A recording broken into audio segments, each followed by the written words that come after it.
Nzobu Rocha Sokorota Zobo ya Zobu Zobu Oju Sokalo Zobo ya Zobo Boko Haram Nzobu Owazurike Zobo ya Zobo ha Awusa Fulani Zobo ha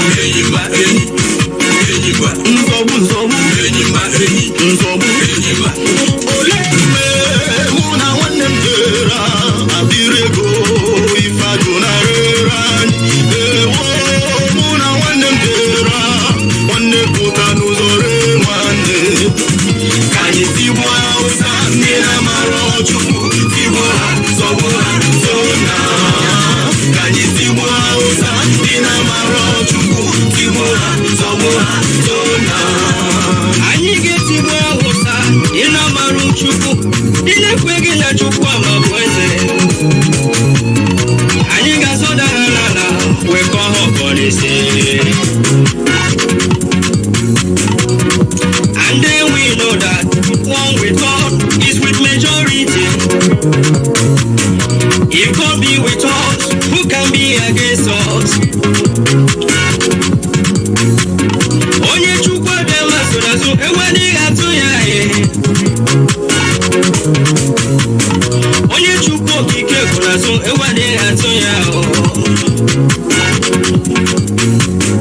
Director Nnamdi Kanu chukwu abia mabugenazo Indigenous people of Biafra chukwu abia masonazo I can hear the Lord saying, do not be afraid of your enemies. The Boko Haram you see today, you shall see them no more. Hausa Fulani jihadists, you shall see them no more. Says the Lord Almighty, I am with you. We must get to the promised land. The promised land is called Biafra, the land of rising sun. Obodo Chukwu goziri agozi, Obodo Chukwu chọrọ mma, Obodo Chukwu mere eze. Anyị tigbuo Awụsa dị n'amarụ Chukwu, tigbuo ha zọgbuo ha zona ha. Ka anyị tigbuo Awụsa dị n'amarụ Chukwu, tigbuo ha zọgbuo ha zona ha. Ka anyị tigbuo Awụsa dị n'amarụ Chukwu, tigbuo ha zọgbuo ha zona ha. Ka anyị tigbuo Awụsa dị n'amarụ Chukwu, dị n'amaghị Chukwu obi ama. Dị n'amaghị Chukwu okike mụ. Nina majichuku na dendo Nina kweteki na chukwa bama Buchino buya buchiki ranyo Kani siwa uta Nina maro chukwa Nina kisia la nyaru siyo Nina majichuku wabia Nina majichuku kikera Olambe Ona wanda kerao Wanda puta nuzo weremi Ifa junare ranyo Maka ireko Ojiru anyi Otu aka bibili human rights Zoriti radio Nyerocha sokorocha Otu aka wazurike Zoriti radio Nyeguso Jonathan Mana Chineke abie Imana chukwu kike na dini Onye nyere anyị Nnamdi Kanu Joshua of our time Nnamdi wetie mkunokono Si chukwu abia makiga n'ome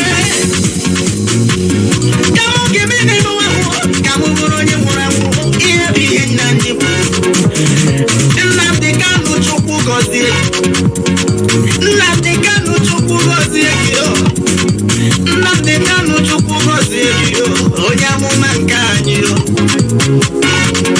Ụwa zuru ike Sọgbuo ya n'ibere Rocha Sokorota Sọgbuo ya n'ibere Ụlọ Jonathan Sọgbuo ya n'ibere Bilie human rights Sọgbuo ya n'ibere Sọgbuo ekwesu n'ụkwụ n'elu ụwa Degbuo ya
Soldiers of Biafra, in the name of Biafra, we shall conquer. We are soldiers, soldiers of Biafra, in the name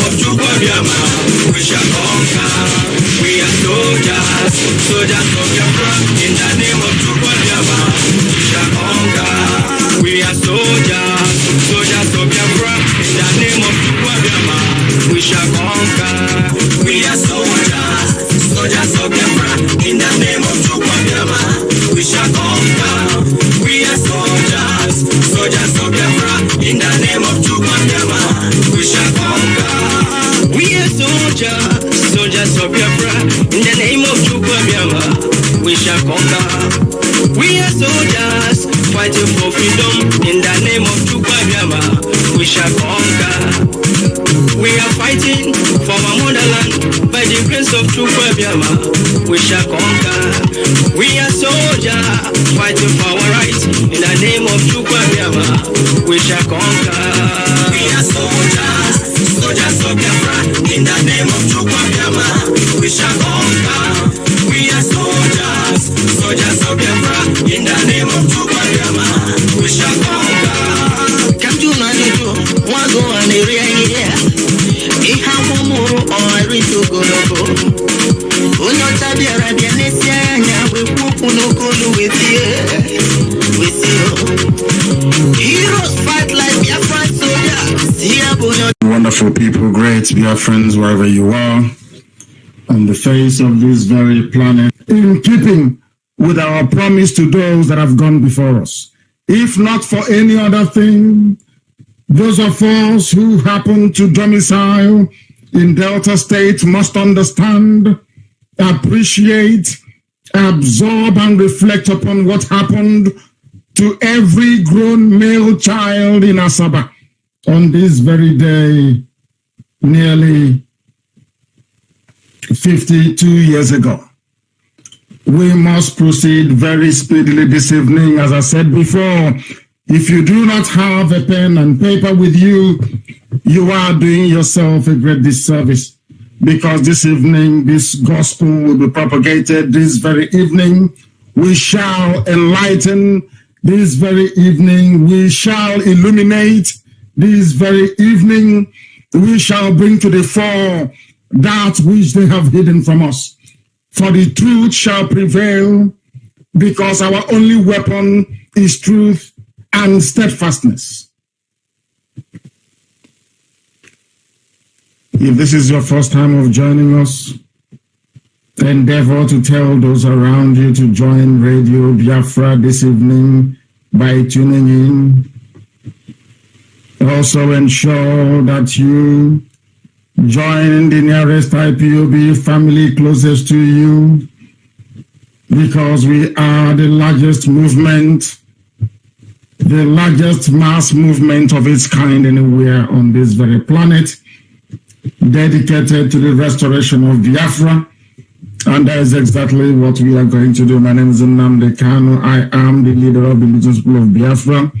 And by the grace of Elohim, a servant of the wonderful people of Biafra, I welcome you this evening. For some of you in far-flung places like California, in USA, I know it is approximately 6 minutes past, either 10 or 11 a.m., I do not know. For those of you in Japan, I think it is about the same number of minutes, about 6 past. I believe it should be 2 or 3 a.m. in Japan. The same thing with Indonesia and also in Australia and in all these places that are IPOB families. And if you're listening to us from there, please endeavor to find one and join because here we say what we are going to do and we do what we preach. On this very hallowed platform, I welcome you, and we must pray, because this evening we have a lot to get through. The arrests are continuing. The Fulani terrorists are attacking us at a place called Izi in Ebonyi, where Dave Umahi is presiding over what I would not call an influx of Fulani jihadists, but an army of darkness intent on invading and occupying our land.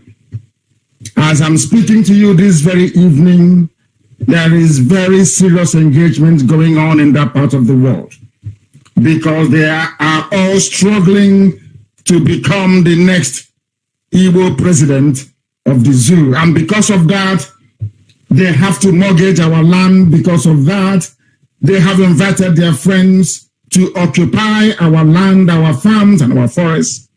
And we are not going to allow that to happen. And they know it very well. And they're also getting it very hot from us. There will be no phoning this evening, but I'm sure in the coming days I shall endeavor to make sure that each time I am on air, that you will get the opportunity to air your views and exchange ideas with me and with our listeners all over the world. We must pray this very evening. We must pray in remembrance of every family that was affected, which means every family within Asaba was affected by the massacre of nearly 52 years ago. Very, very sad indeed. It was a very dark chapter in our history. Those who say that they are Delta Igbo, perhaps this history is lost on you. Of course, they don't teach history in the schools, in the zoo. But this evening, we shall enlighten you, bring to your knowledge the things that happened that they have been hiding from all of us.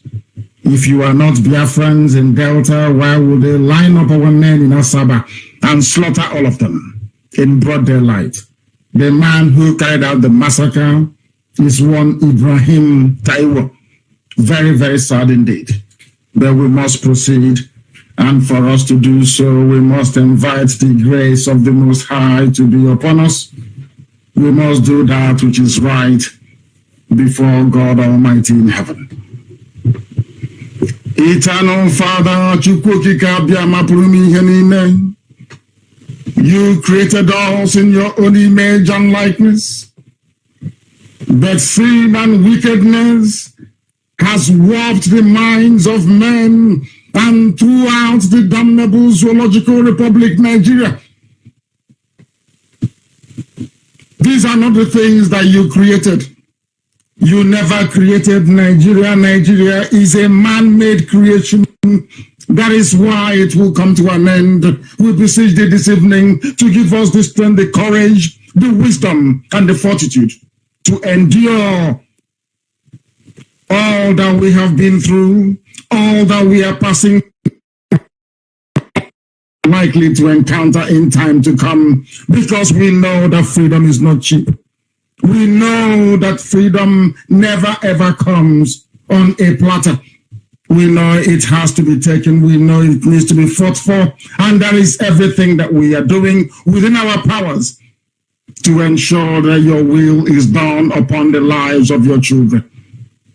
The world at large is watching, but from it comes no justice. There is no justice. What we have is injustice and brutal disregard for the rights of other people to exist as only you, Elohim, intended. You, Almighty Creator, you created Biafra and placed your people within it, which our haters renamed to Asaba, was the land that you gave to your children, and in it we shall dwell for eternity.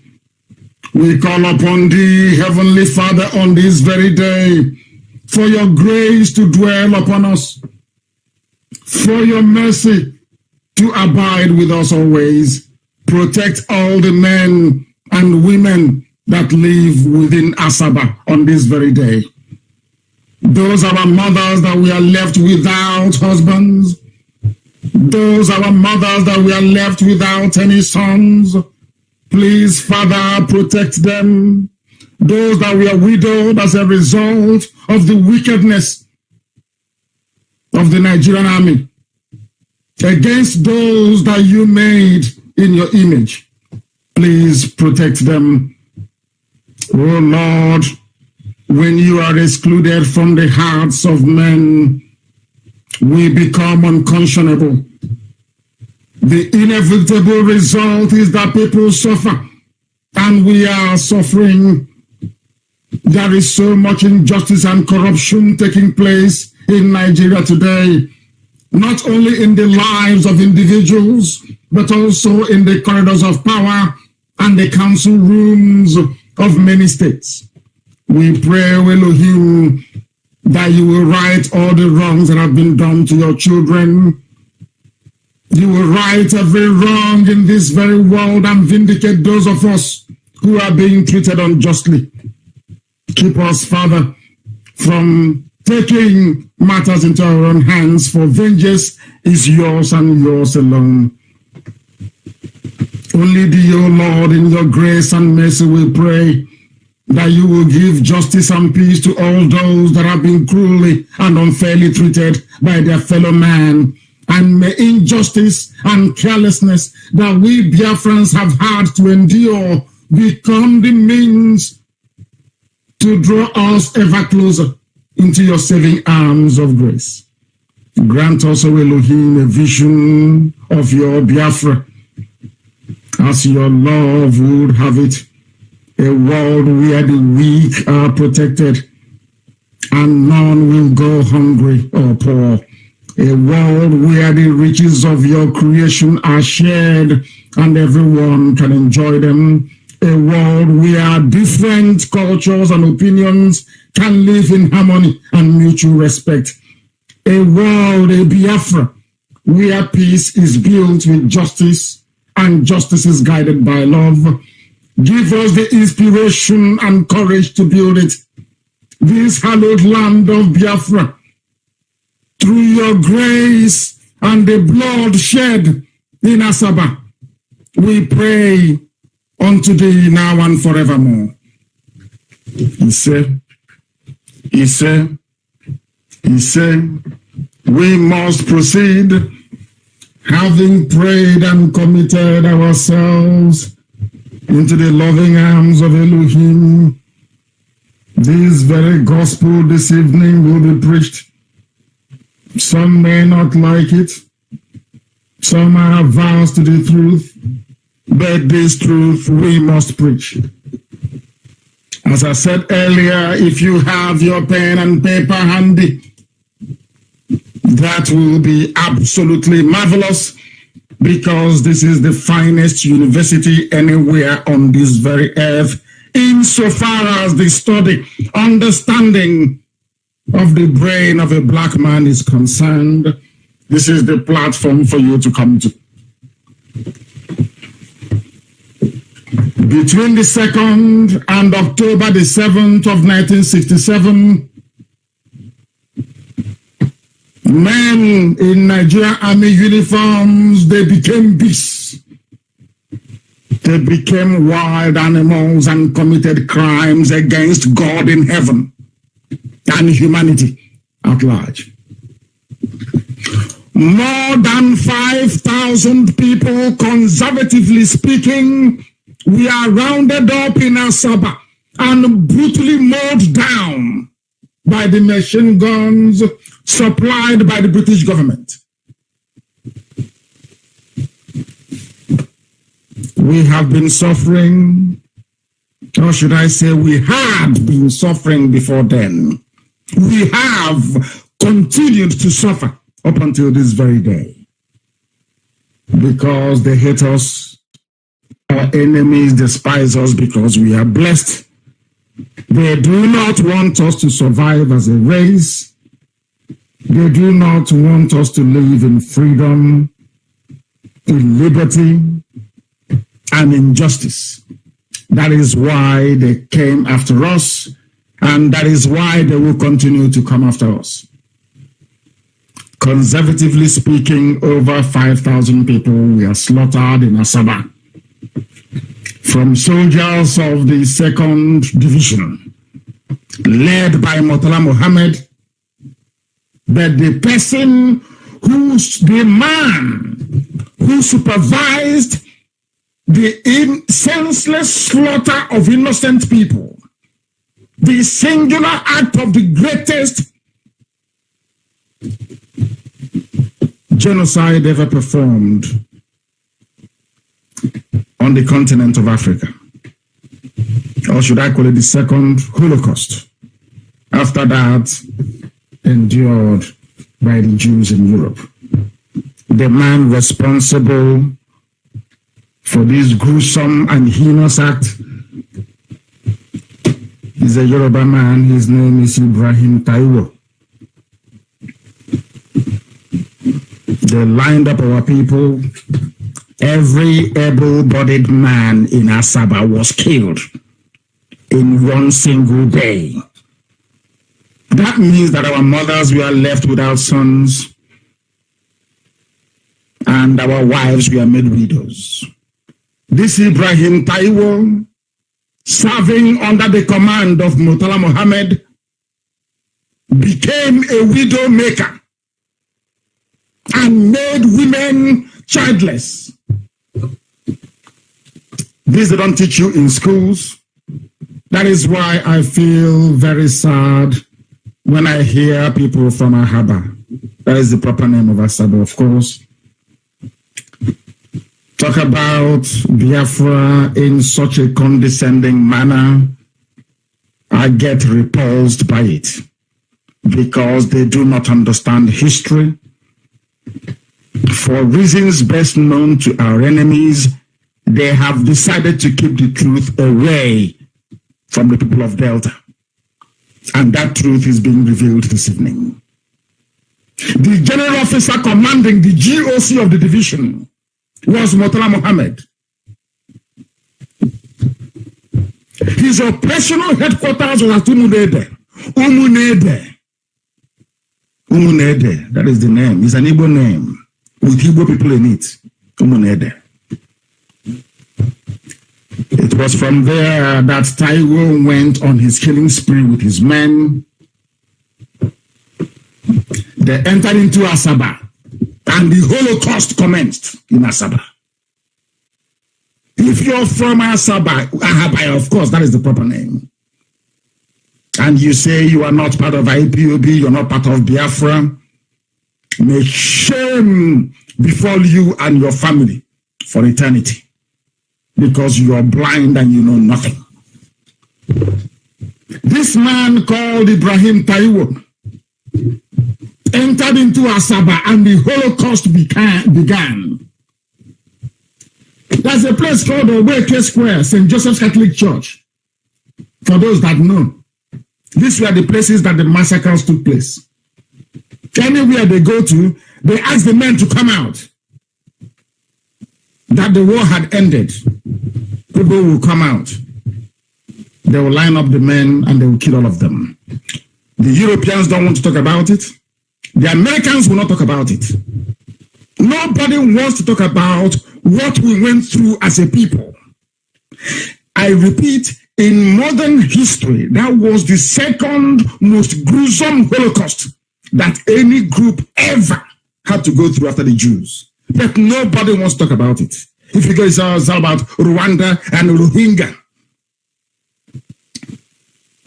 this was a place where Britain and some parts of the world decided that this race must be wiped away from the face of the earth.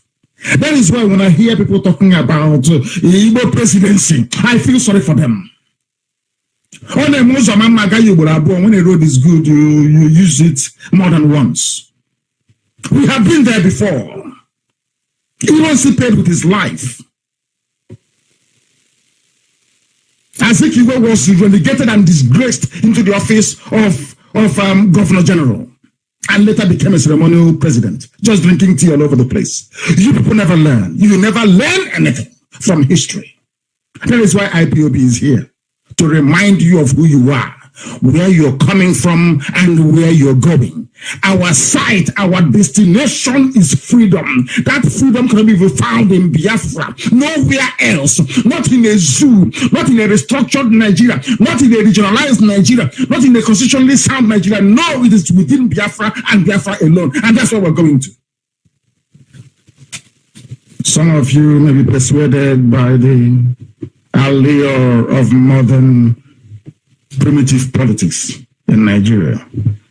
The syndrome of it is my turn, let us go and chop our turn. It will not happen, not under our watch. It won't happen. If you reflect upon what happened in Asaba, you will understand how much they hate you. For you to appreciate how you are hated within, for you to understand how much they hate you, you need to understand Asaba massacre. Only then will you appreciate it, how much you're hated. And that is why they keep suppressing it. Nobody wants to talk about it. It concerns the Biafran race. It concerns the Igbo people. Why talk about it? It concerns the Efik and the Jaws. Are we not suffering? Are we not all suffering? Who is having fun? Are the Izon people having fun? The one that they call a John? Are they having fun? I'm asking. They carved us, part of us, and put us in Ondo State. Part of Ijoland is in Ondo State. Of course, they will come with us. We can't leave them. We are in a mess in the zoo. And the sooner we understand this, the better for everybody. As when you're rejected by others, you don't reject yourself. Listen to what happened in Asaba, 7th of October, 1967, for you to appreciate that from birth, from your mother's womb, you have been hated and marked for destruction. They hate you. Why do you think I hate Nigeria so passionately? Because they hate us. They want us all dead. If they can. That was their plan during the war. Our brave Biafran soldiers stopped them. They wanted to kill everybody. What Ibrahim Taiwo did in Asaba, they wanted to do everywhere. They want to kill everybody up to the age of 10, every male child. And then they will force them into the Al-Majri Islamic ways, and that will be the end of us as a people. Our soldiers said no. They kept fighting. They kept fighting until some measure of truce was negotiated, because we never surrendered. Effiong never surrendered. That is a historical fact. A truce was negotiated and instruments of surrender signed. We never capitulated in the battlefield. That is something you must understand. And this generation of IPOB is 100% more stubborn than those that fought. This is 7 and 70. And here is the reason why. They hate us. They want to kill us. If they have an opportunity, they will keep killing us. And I want everybody in Biafra land to understand this. If you're Ogoni, if you're Izon, if you're Ibibio, if you're Efik, you need to understand this. Death awaits us all in the hands of these people and our children, unless we rise up now to do something about it. I'll continue to tell you what happened. There's a place called Obeke Square, St. Joseph's Catholic Church, St. Patrick's College, a place called Cable Point. There's a place called Obe, Osowa. All these places, massacres took place of unarmed. That was where they learned it from, to kill people who are not armed. That is their specialty. That is the specialty of the Nigerian military. To kill unarmed civilians. That is what they specialize in. They have never won any war before outside. That they had the upper hand in the war against Biafra was because Britain was supporting them. Britain said nobody should supply arms to any of the parties fighting that very war. But through the back, Britain negotiated with Russia to be supplying arms to Nigeria. Meanwhile, Britain was busy enforcing blockade that led to the famine that killed millions of people. That is a historical fact. If we had level playing ground to execute that very war, there will be nothing called Nigeria today. But that is analysis for another day. Let us proceed. Families were wiped out. The family of the Ojogus lost 10 members. Mike, Joe, Chukwuji, Moses, Omaham, Sam, Simon Oliver, Naji, and many more. No one was left. They will go into a family, there will be no one left in that very family. And do you know why they were doing it? Do you know why this Yoruba man did this? Because as I told you before, just like Tinubu, the Yoruba Muslims are the worst. An average Yoruba man is a very fine, erudite, urbane, sophisticated fellow. But when you enter into Kwara State and its environs, Ilorin, you encounter Yoruba Muslims. They are the problem. This man was killing people and slaughtering everybody in Delta. Once they came in, all the way from Ebanke, Iwakri, they kept killing and killing, village after village. We are wiped out completely by these people. Because Nzob is from Panama. Nzob is from Delta State. So how dare Nzob kill Ahmadu Bello, Sadwana? A Yoruba man was now fighting a Fulani war for them. He wanted the same thing that Tinubu is doing today was what this man did 52 years ago. His name is Ibrahim Taiwo, just like Bola Ahmed Tinubu. The same breed of vampires, the same breed of doing everything to please the caliphate. They want to please them. He wants to be seen as a loyal Yoruba servant of the caliphate. He said to Motala, leave me, let me go and kill the Igbos. Let me go and kill the Biafrans. As soon as they came in, they started killing. I'm giving you the names of the places where our people were slaughtered. Where they killed our people in Asaba. And surrounding areas as well. Even the Okonji or Iwala, it is too much. The names are here. I'm telling you. I don't know. It's just terrible. It's just terrible. I'm telling you. Even Miriam Babangida, the wife of Bongo Zikwe that Babangida took after that encounter. The father was also killed. The father of Miriam Babangida was killed, and Babangida took the daughter.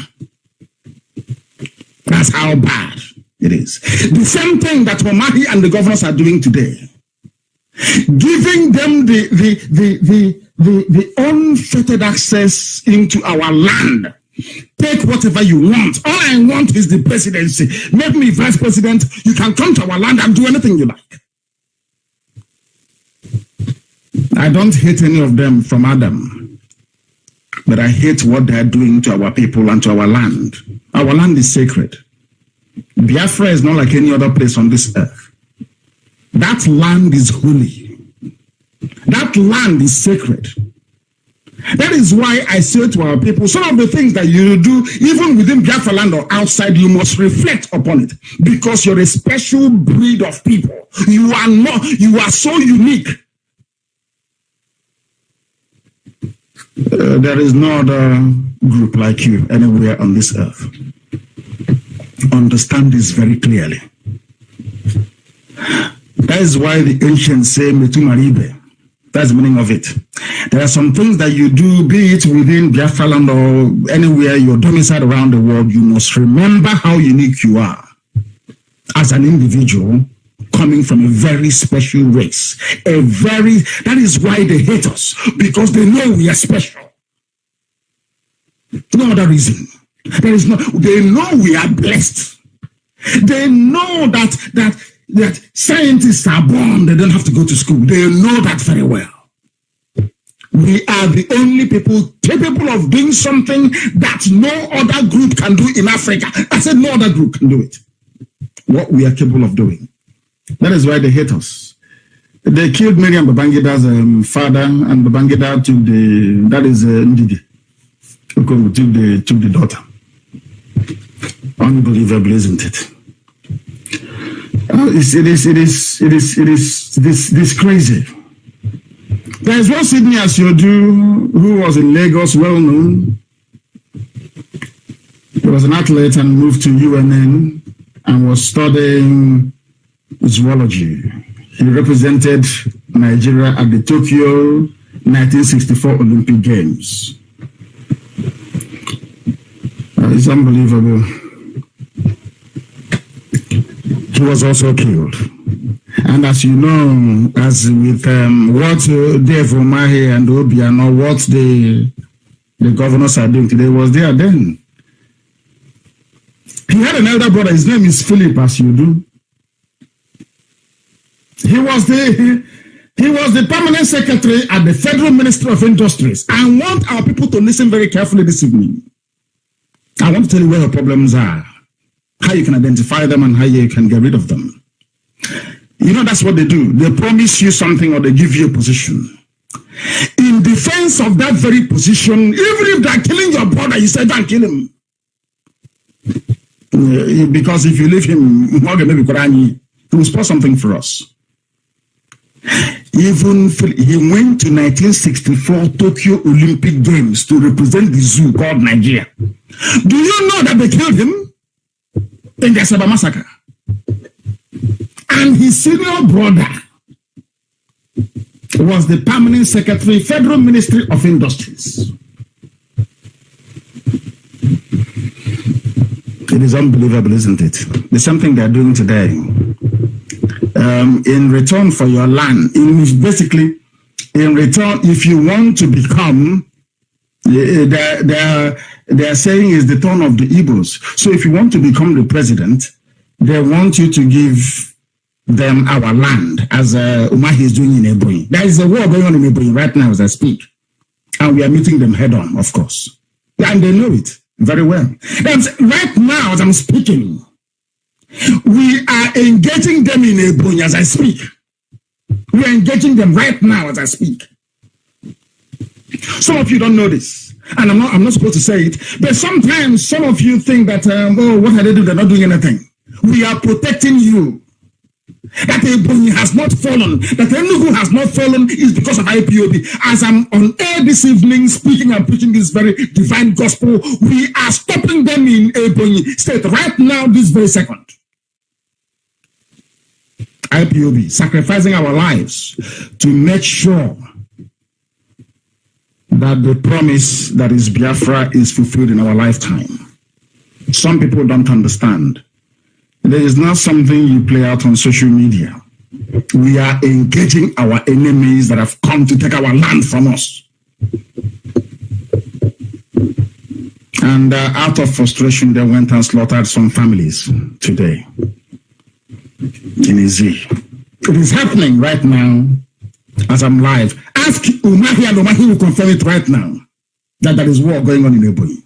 Some of you do not know because hopelessly and foolishly, you were busy watching Big Brother or Little Brother, I don't know what you call it. That is how hopeless some of you are. That your land is being ravaged. We are being overwhelmed, so to speak. People don't know what IPOB stands for. They don't know what it means. They think we have come to joke and to play. We have come to defend our land. We have come to restore Biafra. Or we die restoring Biafra. There is no two ways about it. Our people were killed, slaughtered, maimed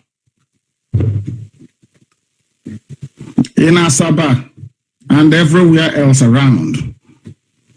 What did we do? Nothing.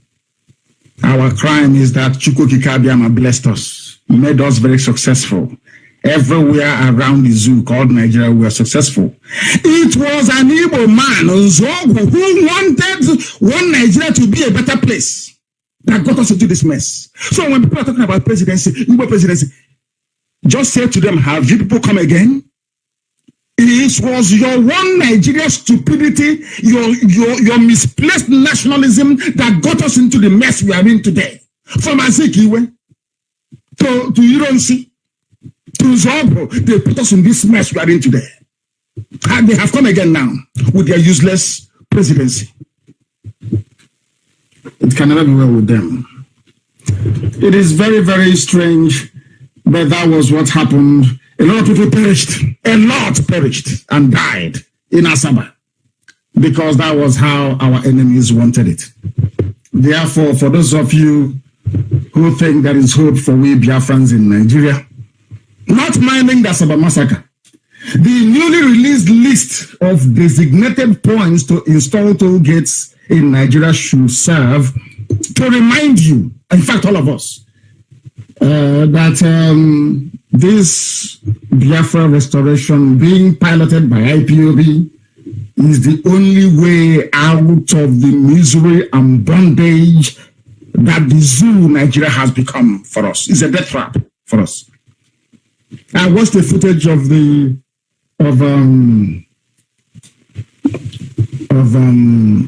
Nnamdi, I think it was Owerri Road the other day. It was raining. It felt like River Niger in full flow. I bet you that if anyone were to step into that very fast-moving surface water, they'll be swept away. That's Anambra State. But some of you support the governor of the state. That is one thing that is seriously distressing me. That we are now becoming like Halamajiri. We now celebrate mediocrity and criminality because you're getting something from the master's table. The same thing that the Fulanis did to them, they're now doing to us. And some of you foolishly are falling for it, but not IPOB, thankfully. Before I delve more into the substance of what the remaining part of what we have to bring this evening, I must remind those of you, listen carefully. Let me repeat, I must remind those of you clamoring for Igbo presidency that you are wasting your time. IPOB is dedicated to the restoration of Biafra, and no amount of idle gossip or paid advertorial by sycophantic praise singers, or should I say inconsequential political errand boys, will detract IPOB from our march to freedom. It doesn't matter how many journalists you pay 4,600 naira to be writing press statement for you. It's inconsequential. We are not being moved. We want Biafra, not presidency. Understand this very clearly. Remember what I said before. It was the pursuit of this. I am an Igbo man. I want to put us into the mess we are in today. I have said it before. From Azikiwe to Ironsi to Zobo, it was their desire to make Nigeria a better place for everybody that got us into these messes that led to the Asaba massacre of 52 years ago. The world is watching. If we step into this presidential nonsense, we have lost every right to speak about Biafra in the terms we are doing at the moment. Understand that very clearly. All those errand boys cannot stop us or detract us from our march to freedom. This 4-year cycle of is our turn, misplaced optimism, is not for IPOB. No. We have listened to our people. I don't know when they said we should go and vote out Jubril. And I warned them that your PVCs, they have come again. Oh. That case is still in court. They have come again with their new program of Igbo presidency. There's always a new program. Always to keep you busy. So you will notice that you don't have any hospitals. You don't have any schools. You don't have any roads. Nothing is functioning. Nothing is working. All your eyes now fixated on 2099. Then you get an Igbo president. And then what happens after that? Do you see how foolish people are? Then what happens after that? So if the idiot goes to Asarok, he would be sharing money door to door every blessed day. Is that what you think? Are you that foolish? People are queuing up for visas to USA, to Europe, to UK, to Japan, to God knows where else. The president or prime minister of these countries that you're struggling to go to, are they from your village? What matters is the policies, not the individual. Not where they come from. You're struggling to go to America. Are you related to Trump? Are you from his village? Does he know who you are? Do you see how foolish we black Africans are? So somebody's from your, and then so bloody what? Okay, Zipas is from Mumbai. But the police are in Mumbai burning down houses. Do you understand what I'm saying? He's from Mumbai. If this nonsense of it is our turn, let it be our man. If it is true, or to hold true, how come Zipas is from Mumbai? And in his village, the police are there arresting people, burning down houses. The army are abducting and killing people. But he's the governor of the state. So do you think that if an Igbo man becomes president of Nigeria, somehow your life will be better? No, it's only for them and their priest singers. That's all. And then you will come back to square zero, talking the same nonsense over again after another 8 years. You people must be sick in the brain, not for IPOB. So I am sounding this note of warning in advance. In advance. Of course, our hope and fervent prayer is that Biafra will be here before then. Presidency, we must continue. The 4-year cycle of misplaced optimism is not for IPOB. The politics of turn by turn is the turn of Yoruba. Tinubu is the turn of you. Just so pathetic. Nobody's asking what is your program? What do you intend to do? How do you intend to turn things around? It's so hopeless and wretched. It's our turn. And they're intellectuals. These are the people they claim are learned. What qualifies somebody is where they come from. That was why they ended up with a dead brain in Buhari that can't even spell his own name with a void certificate. Now he's dead. In the name of "is our turn," they went to Sudan to go and bring a replacement. It's their turn. That's how foolish some of you are. And I feel sorry for you, honestly speaking. And they'll say PhD. Anyway, when you get PhD from a zoo university, what do you expect? Igbo presidency is like the second Niger bridge. It will never be completed. Or maybe like Ogoni cleanup. They flagged it off the first time, second time, third time. Instead, they will go there to destroy people's houses. How about the 30,000 minimum wage? These are promises made.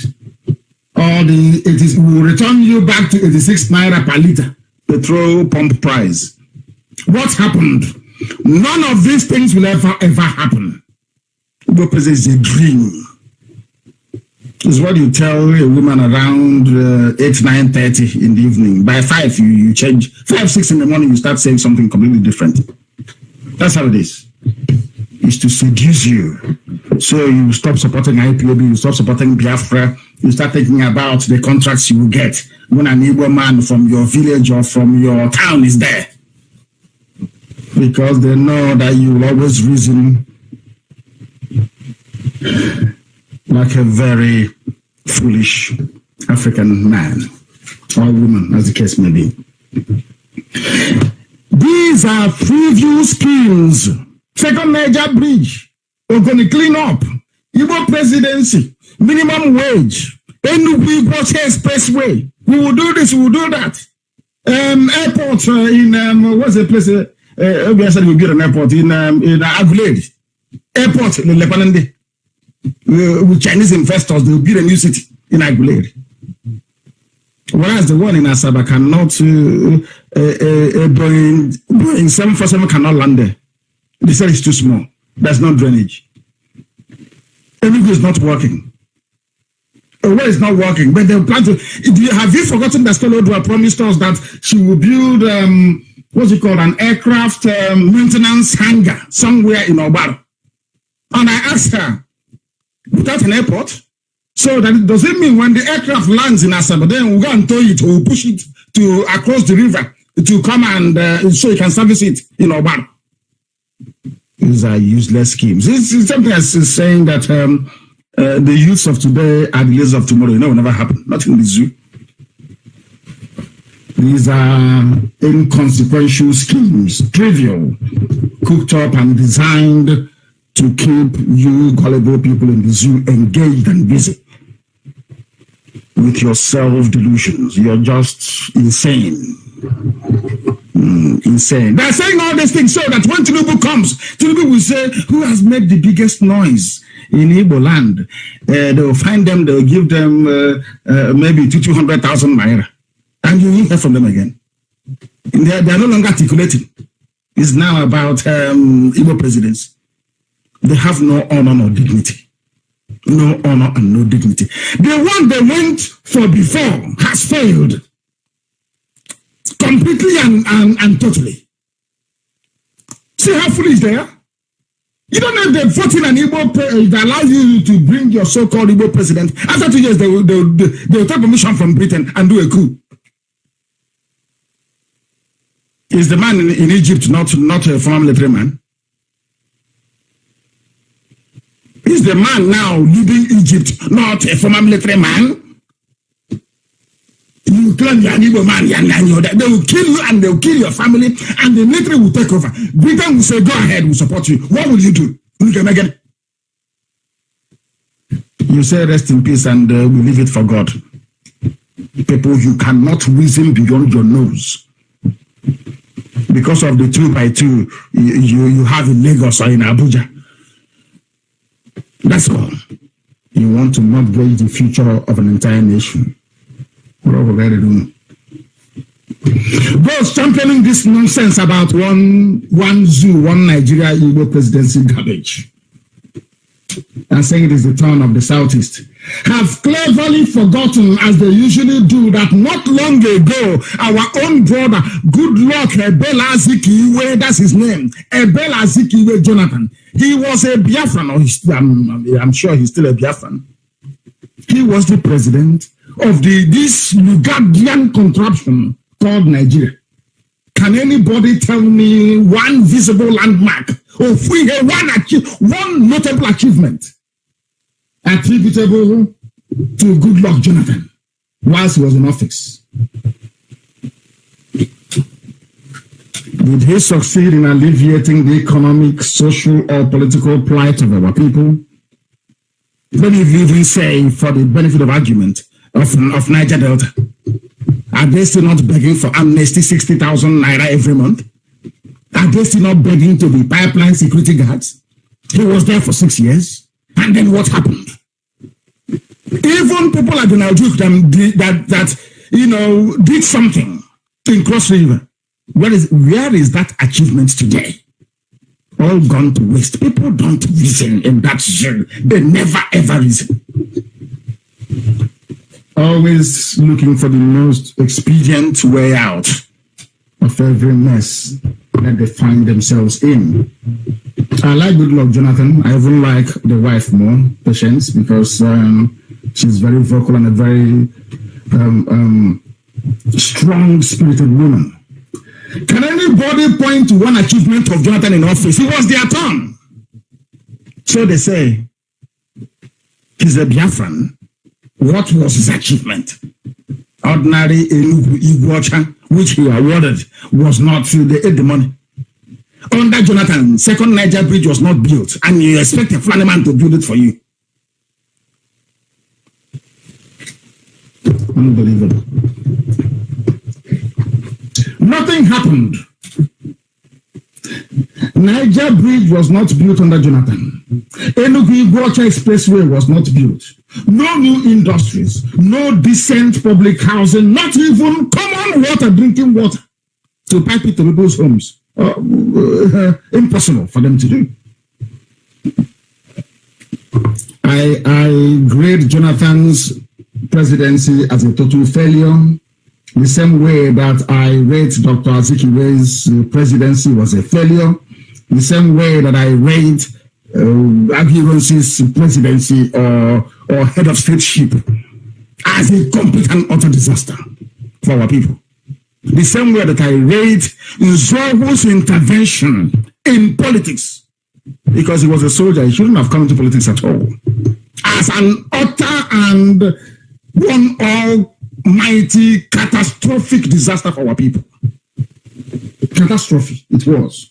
And you and I are suffering it till today. Asaba massacre is an example of that. Admittedly, I must give President Jonathan some credit. Admittedly, he ran what came close to a democratic government in terms of individual freedoms and liberty.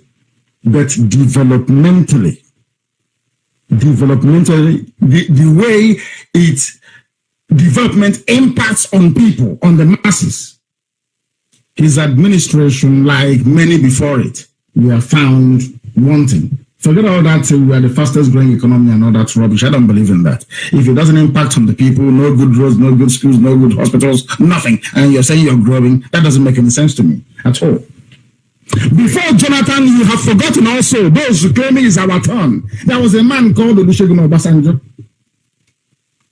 Are Yoruba people not suffering today? If having a Yoruba man as a president meant that their lives will somehow improve, why do we have brave men like Showore campaigning for a structural change in Nigeria, calling for a revolution now? Is he not a Yoruba man? And did he not witness a Yoruba presidency? This is for those clamoring for Igbo presidency, thinking we will bring a much needed change in their lives. Look at the pitiful, backward northern Nigeria with their almost illiterate quota judges and professors. What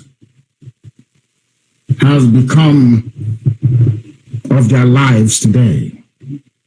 The fact that they have been in power for almost 42 out of the 56 years that Nigeria have supposedly existed as a glorified British colony, let's be honest, have lives in the north improved.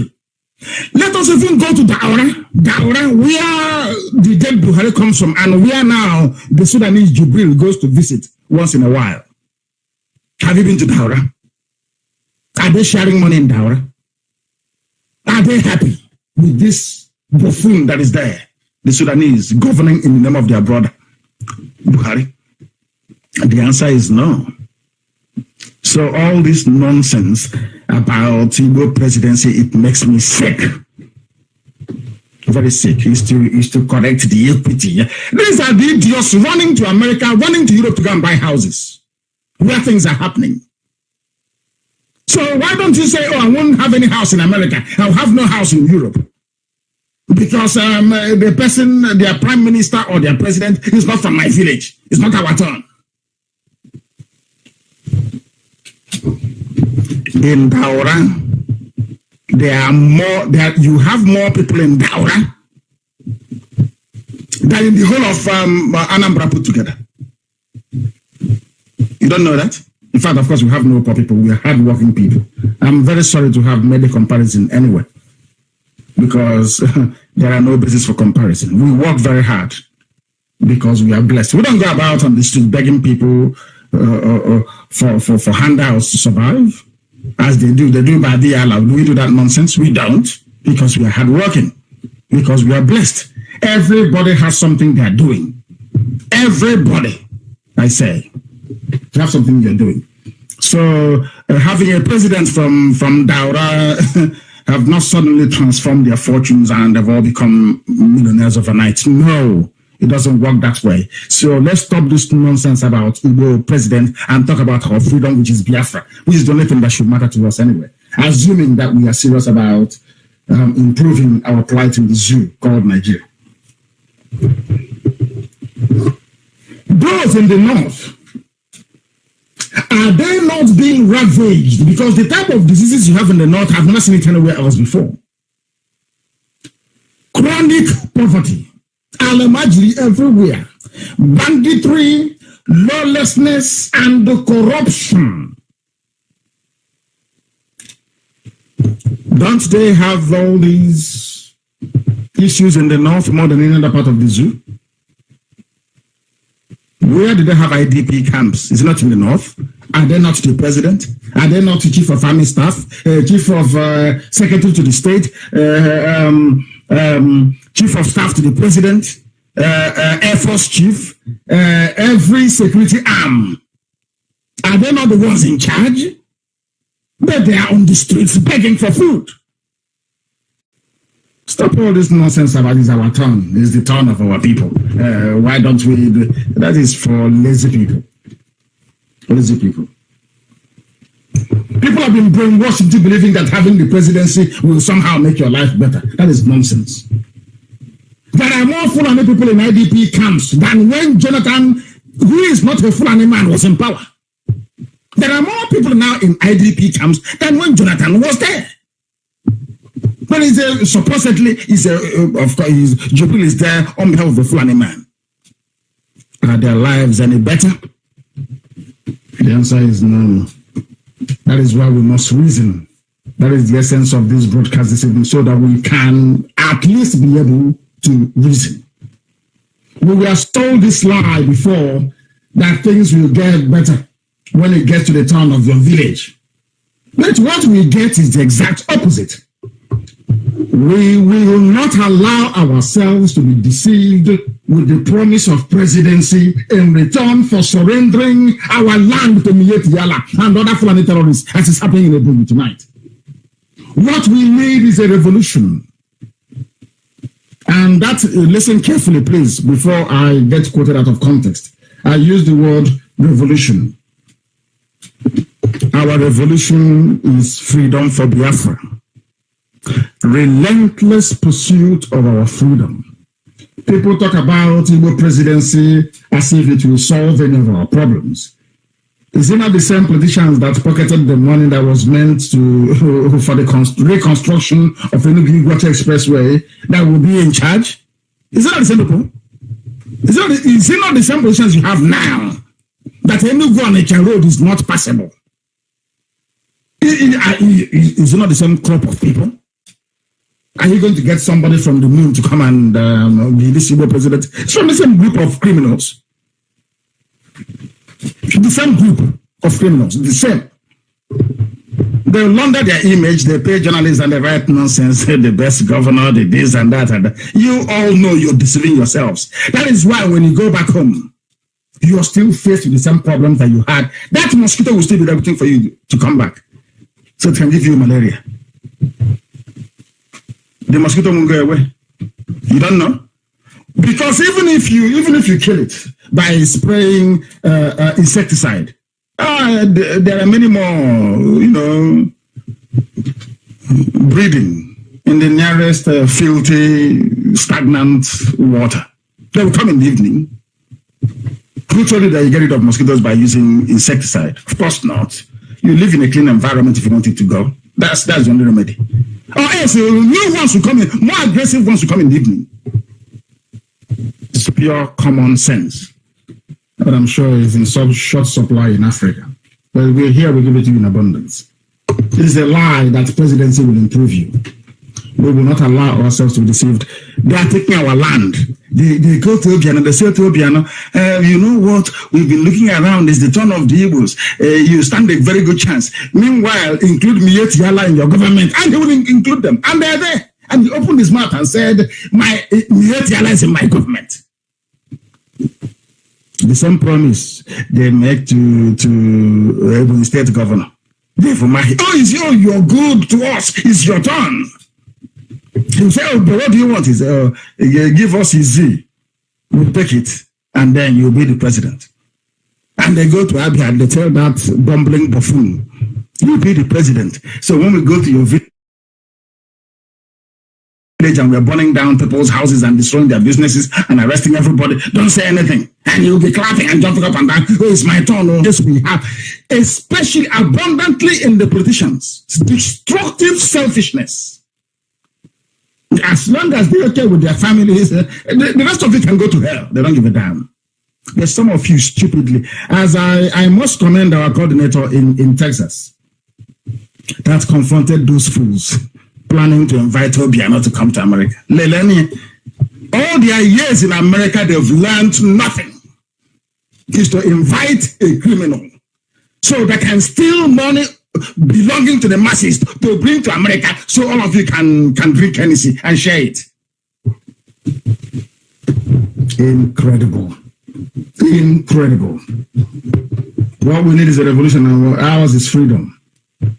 Ours is freedom, because the same criminals who will go in there, these bunch of cowardly Fulani slaves, you have in government houses in the east, encouraging the Yala, a terrorist group, to be raping our mothers. They are the ones you are going to vote for as your president, isn't it? The idea of Igbo presidency is a Trojan horse, and they want to use it to dropping our agitation. But I wish to inform them that we won't retreat nor surrender. If you wish to continue being a slave in the zoo called Nigeria, that's entirely up to you and your useless Igbo presidency. But as for this IPOB which I lead, our destination is Biafra. Anyhow they wanted to give it to them. We are going towards Biafra. You either come with us or you relocate to the north and go and stay with them there in Ugawasa. The time now is 3 minutes past 8 p.m. and 3 minutes past the top of the hour, wherever you are. This is Radio Biafra. We are live and we are direct, of course. On this very somber day, we remember those massacred in Asaba exactly 52 years ago. And also dealing with this very nonsensical issue of Igbo presidency. It is a Trojan horse, and they cannot bribe us. If you want to, or if you wish to continue being a slave in Nigeria, that's entirely up to you and the Igbo presidency. We are not going anywhere. Those clamoring for presidency as a means of enriching themselves and their families should instead submit themselves to, or their ideas to, a referendum, so that this issue of presidency versus Biafra will be resolved once and for all time. The notion that having an Igbo president will resolve the mess we are in as a people in the zoo is the most idiotic and ill-conceived notion of politics ever to come out of Nigeria. We are not, by we I mean IPOB, we are not interested in your Nigerian presidency. All we want is Biafra. Those campaigning for Igbo presidency are doing so for their own selfish reasons, as simple as that. It can't solve anything. Are you more intelligent than Zeke? Look at all the idiots clamoring for presidency. Ask yourself this question: are you more intelligent than Nnamdi?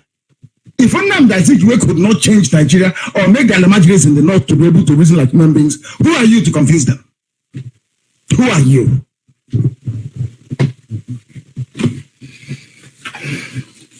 They want to enrich themselves, but they will never ever succeed. It is the highest insult. I read one of our brothers. He's a House of Reps member. His name is Eke. He said, give Igbo's presidency in 2023, end agitation for Biafra. Can you imagine such rubbish? Somebody will just wake up in the morning and be talking nonsense. You just wake up one early morning and all that will come into your brain is hogwash. Pure rubbish. And you open your mouth to pour them out to the media that will publish anything. Very sad indeed. IPOB is not a pressure group like OPC or the few Niger Delta Resource Control militants. There are Niger Delta militants that are real. When Avengers came, the original Avengers, those are people that we identify with. not all these mushroom groups, resource control. With due respect, I repeat, with due respect to all badly informed analysts, columnists, and commentators, please note that OPC fought, and quite rightly too, what they saw as marginalization of Yoruba indigenes in their own land, especially in Lagos. Some, I must also emphasize, some Niger Delta militants fought for resource control or for an opportunity to become pipeline security guards. That is why some of them opted for peanuts in the name of amnesty payment in return for surrendering their liberty and dignity to the Fulani-controlled Nigerian state. For 60,000 naira per month, they abandoned freedom fighting. We are IPOB. Though a peaceful mass movement, we are singularly dedicated to the enthronement of liberty and freedom in Biafra through the liberation of our ancient land from the iniquitous grip of the zoo called Nigeria. Those foolishly mouth their nonsense that IPOB is a pressure group are only doing so to pander to their own foolishness and ill-informed constituency of Fulani slaves that litter our land. Pressure groups do not ask for freedom, nor do they sacrifice their lives in pursuit of the noble ideal of liberation, as we in IPOB have done, is doing, and will continue to do until the full sovereignty of Biafra is restored. We want nothing to do with Nigeria, and the sooner they realize this, the better for us all. The poorly lettered commentators comparing this great IPOB to local Nigerian pressure groups are in for a shock. You are going to be shocked, I assure you. It's an insult to compare IPOB to a local pressure group campaigning for resource control, campaigning for a share of allocation. Is that why we are here? Why we have lost men? Why we have lost women? So that we can come and be talking about allocation? Let us ask ourselves these questions. Do you think an Igbo president will change admission scores into unity schools? I'm asking you. Some of the entrenched injustices against our people, do you think if you put any of them there, Omahi as the president of Nigeria, that Omahi will have the guts or the presence of mind to go to his masters that fed him, that he read elections for Inebonyi and said to them, I want to make the scores uniform for everybody going to unity school? Do you think he can do that? Point out one person that has the liver to stand before Al-Majri, the caliphate, and tell them the bitter truth. Which one of them? Just point, name one person. You see that it's none. You saw how they dealt with Jonathan. At the end of his presidency, he was more like a woman. I'm sorry to say. Very weak. Reduced to nothing. I'm not saying that strength comes from locking up people when they criticize you. No, that is not strength. Decisiveness I'm talking about. He became more and more less decisive in his decision making because he had no choice. When they asked him to sack Hejrika, he did. Look at Burata, he should have been gone on retirement long time ago, but he's still there. At the slightest success against Boko Haram, they say, you must sack Hejrika. Goading all of you, go after IPOB, this thing IPOB is doing. But these you are the same people defending Boko Haram when Hejrika was giving them hell. But some of you don't reason. If you don't have the mettle to stand up and defend your rights, how can you go to Asorok and face Al-Majri everywhere? They're everywhere. By the time they pay Yoruba media to start writing against your government, you collapse overnight and they'll take over. And they will say we had to take over to stop things from getting out of hand. And Britain will say, go ahead and do it. Then you see the pictures of, let me ask you this. How many times have any British dignitary come to Biafra land? They always go to the north.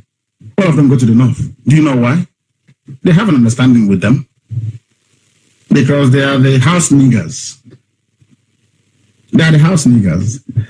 It's like Britain is the manufacturer of hard drugs and the distributors. The local street gang. That's who they are. They are nothing. That's why they don't go to school. They know nothing. And that's why they are the favorite, you see. So they should stop all that nonsense. Do you think any of these cowards can go and tell them to scrap the quota system they have? The same quota system that produced Ibrahim Tanko, the Chief Justice of the Aeroplane Turner, the Chief Justice of the Zoo. Do you think an Igbo president, who, by the way, in fact, will inevitably emerge from this pool of the slaves you have in Abuja now, or the idiots you have in government houses, giving our land to Miyetti Allah, working with Miyetti Allah. Miyetti Allah is the fourth largest, most deadly terror group in the world. Obiano came out openly and said, they are part of my government. Meanwhile, they are chasing Ipob to kill, torturing people. This is the person you vote as president? And we are finished now. We will be the ones in danger. Not Alamajiri. We will be any day we make that stupid mistake, we will be the ones in danger. Look at their antecedents in office. Look at the way they behave. How many of them have stood up in the house, above my Abariba, of course, to challenge the North? And even when Abariba did, they invited him and locked him up at DSS. Obasanjo was there, in case you have forgotten. Obasanjo was a military man and ex-head of state before he became a civilian president. Yes, they caged him until he knelt down in front of Atiku to beg. So you don't know that? Somebody as powerful as Obasanjo is, they caged him. He had to kneel down to beg Atiku before he was released. You're telling me that somebody like Omahi can go there and survive for 2 weeks? You are dreaming, or you don't know what politics is all about, especially in the zoo. We are not succumbing to this nonsensical Igbo presidency. What we want is Biafra in a democracy that will cherish the will of the people the way we were taught that democracy ought to be. In Africa, it is the will of those willing to pull the trigger that prevails. Do you know that no African country practices true democracy? None, not even South Africa. There is not one African country that practices pure or true democracy. None. Biafra will be the first. They will learn from us. We have a lot to teach Africa, I assure you. Our will as a people is that we want Biafra, nothing more, nothing less. These quislings know that our blessed land of Biafra is crying out for freedom, and IPOB have done a lot of work, by the grace of God, of course, to unite our people under this singular purpose. The intention of those campaigning for Igbo presidency are the one Nigeria elements in our midst.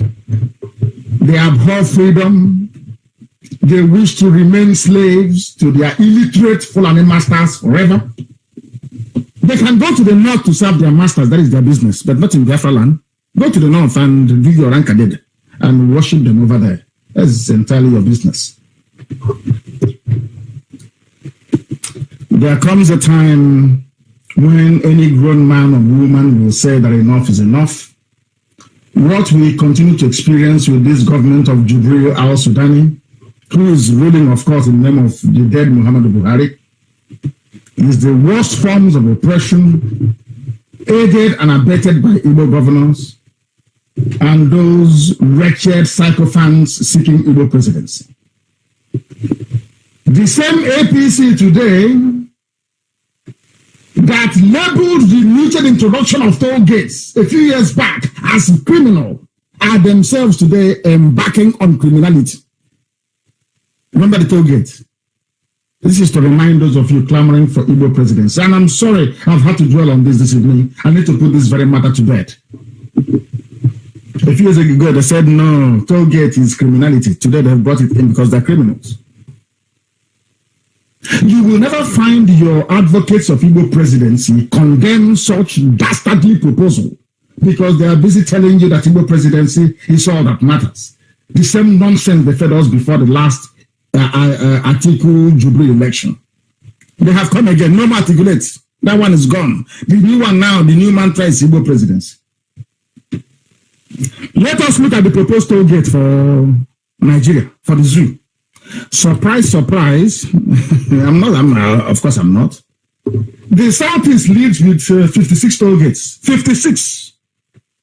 We have no roads, but they are on top of the army of occupation, police occupation, all the checkpoints we have. They want to add another 56 more checkpoints on top of what we have. But this time around, they'll be giving you receipt as they're taking the money from you. Who proposed it? Fashola, a Yoruba man. We are coming, but they say we don't have land. Remember that man? They said he's the emir of Arugungu. I don't know. He said they don't have land. You know, when they say Biafra, they say Igbo. They know what they're doing.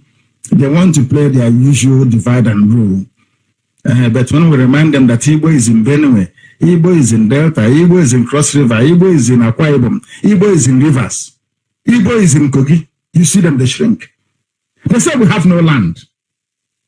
Those without land now have the highest number of toll gates. What does that tell you? I told you before that they don't love you. They don't like you. They don't want you to be a part of them. The only reason why we are with them is because of the oil that comes from our land. That is all.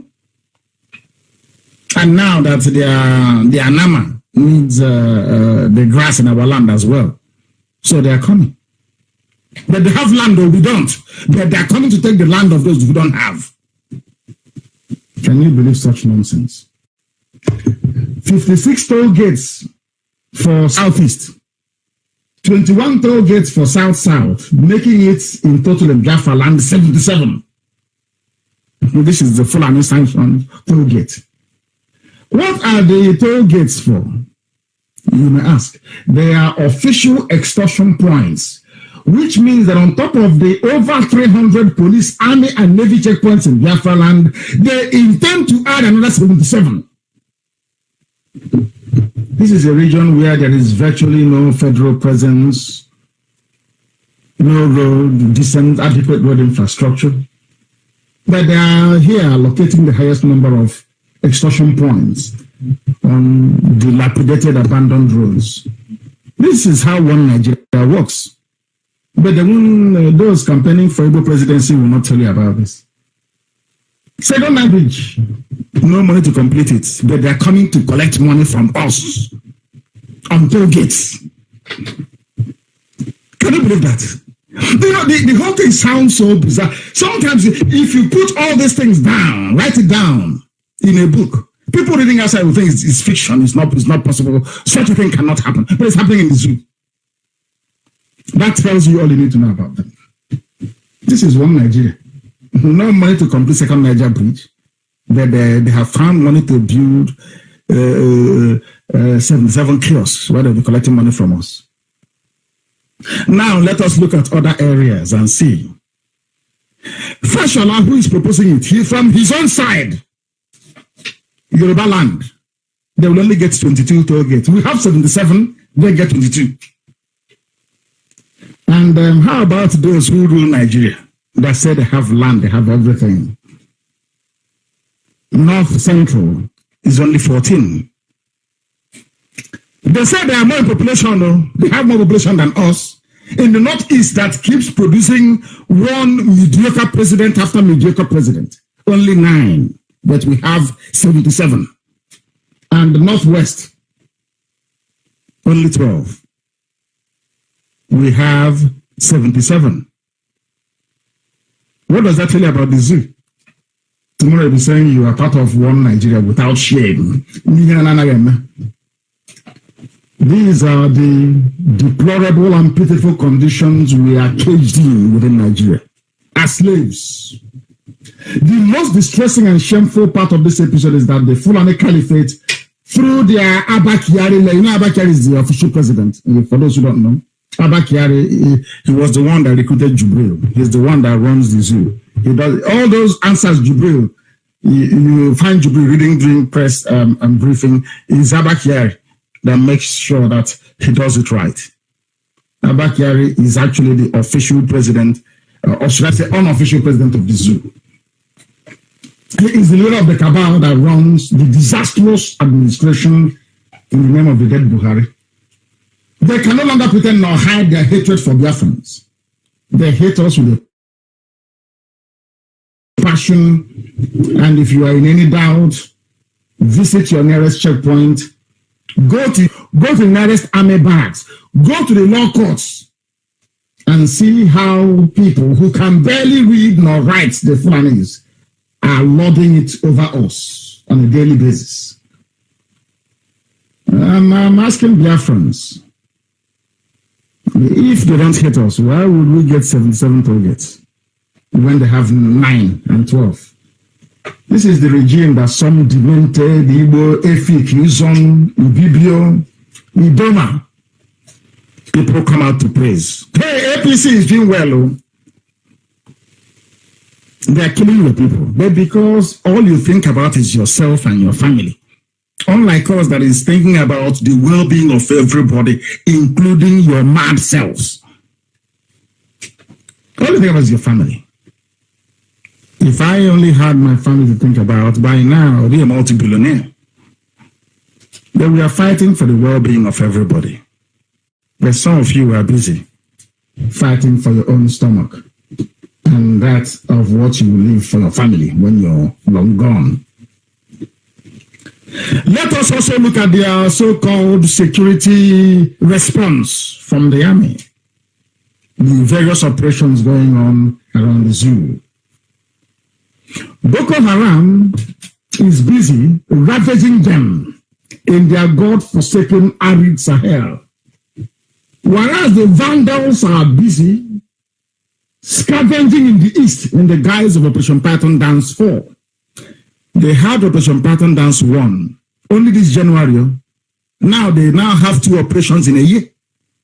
Before it used to be 1 operation in a year. Now it's 2 in a year. Trying to justify the perpetual illegal occupation of Biafra land. I must point out that this so-called one Nigeria, people have joined the mass murderer Yakubu Gowon in praying for unity. As they are killing them in the north, ravaging their land, Gowon is busy praying for unity. It should not be lost on all right-thinking people that Operation Python Dance is the legal cover the Fulani Jihadi army is now using to justify the perpetual military occupation of Biafra land. Despite the fact that we are not at war. The war is happening in the north. The banditry is in the north. The kidnapping is in the north. The lawlessness is in the north. The terrorism is in the north. But they are bringing their army to the east. Operation Python Dance, to check criminality. But the palace of an emir has been burnt by terrorists. How if you have all the soldiers you have in the south, in the east, we are to be redeployed to the north, there will be no Boko Haram. But with their friends in the media, they know how to hide things up. They have no conscience.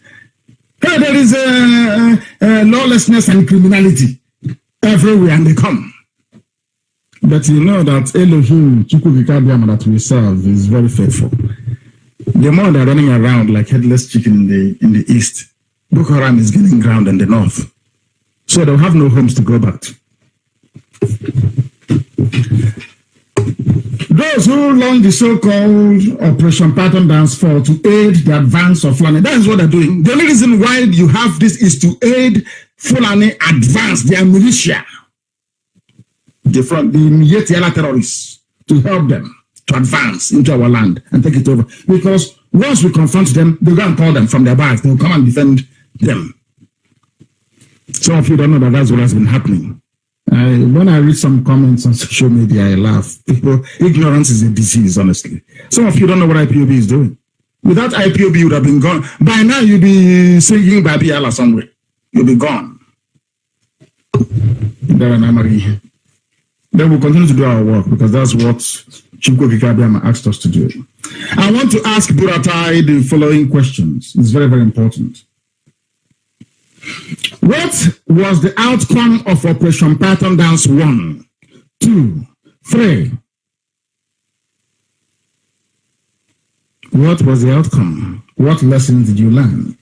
Who are the people responsible for the supposed insecurity in the country, which you periodically deploy your murderers in uniform to curtail? Once in a while, they say there's insecurity everywhere. Who are the people causing the insecurity? Is it not your fellow Fulani terrorists and bandits? They're the ones going into farmlands and raping women, kidnapping people for ransom. And you bring soldiers into our land. And I don't understand it. I just don't. Is there any part of Biafra land that is suffering from the menace of insurgency? The way the supposedly peaceful North is menaced by lawlessness from his fellow Fulani men. I'm asking Brother a question. Is there any part of the British Zoo called Nigeria that is suffering from insecurity, if not the North? I mean, they call Arewa North, and I don't mean Middle Belt. They call Arewa North. Are they not the ones suffering the insecurity? Are they not the ones in IDP camps? Why therefore have Buratai focused his devilish attention on the East? I want to ask Buratai, since he's a general, he claims he's a general.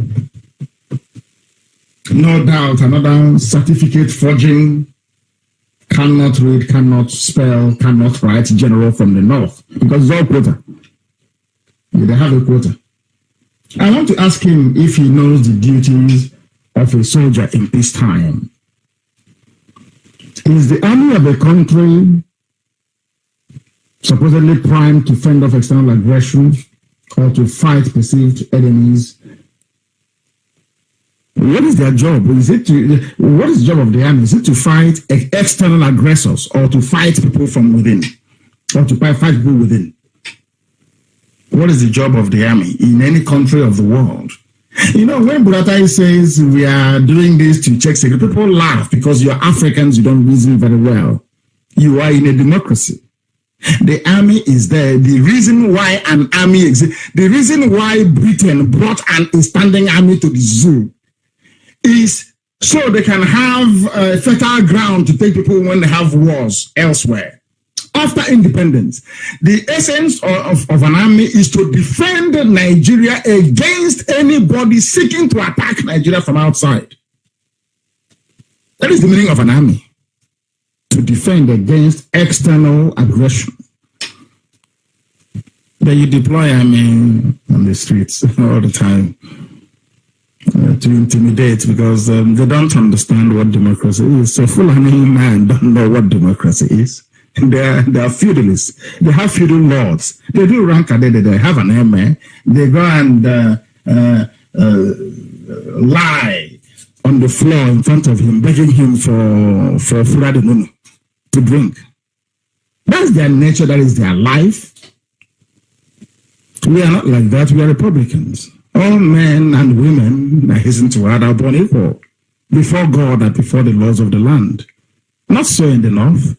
We can't be in the same country with them. It's not possible. Chalk and cheese don't mix. That is why they're bringing the army, because they don't understand how to deal with people in a democracy. So that is why any little thing they bring their army. And that is why there is lawlessness in the North. They don't understand what it means to militarize a civil society. They are now reaping the benefits in the North. And you'll see what will happen to them.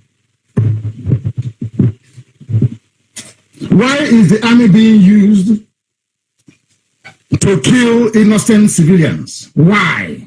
Anyway, I don't blame them. I blame the Southeast governors. They are the, I don't know. Those people are evil. Very, very evil, I tell you. More evil than you can imagine. And everything I say comes to pass. When it happens, I'll tell you, I told you so. Oh, we warn them about their PVC. What happened? They didn't listen. They say, register to vote. With Fulani INEC chairman. Yeah.